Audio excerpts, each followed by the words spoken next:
नमस्कार, मी शामराव सुतार पनवेलवरून. माणसाचं जीवन हे कटुगोड आठवणीनं भरलेलं असतं.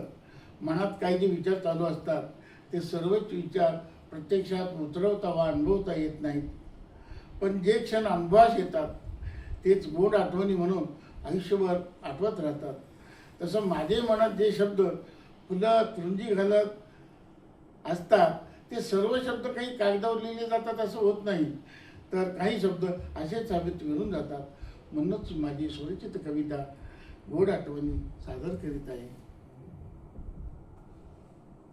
स्वतःला हरवून बसणारी पण तारतम्यता साधणारी, स्वतःला हरवून बसणारी पण तारतम्यता साधणारी. शब्द जसे फुलत राहतात तसे डोलतही राहतात. शब्द जसे फुलत राहतात तसे ते डोलतही राहतात.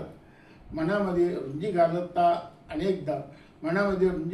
अनेकदा, पण कधी कधी ते कागदावर लिहिले जातात तर कधी कधी हवेत विरून जातात.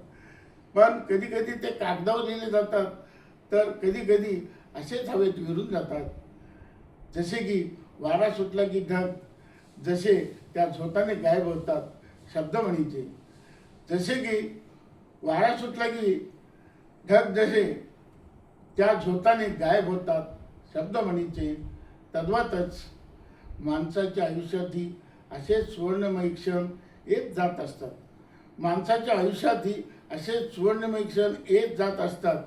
पण ते सर्वच काही अनुभवास येतात असे होत नाही. जे अनुभवास येतात तेच आयुष्यभर गोड आठवणी म्हणून आठवत जातात.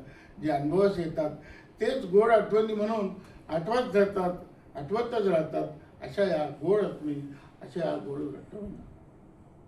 माझ्या कवितेचा व्हिडिओ आवडल्यास लाईक करा, मित्रपरिवार व नातेवाईकास शेअर करा आणि माझ्या चॅनलला सबस्क्राईब करा. धन्यवाद.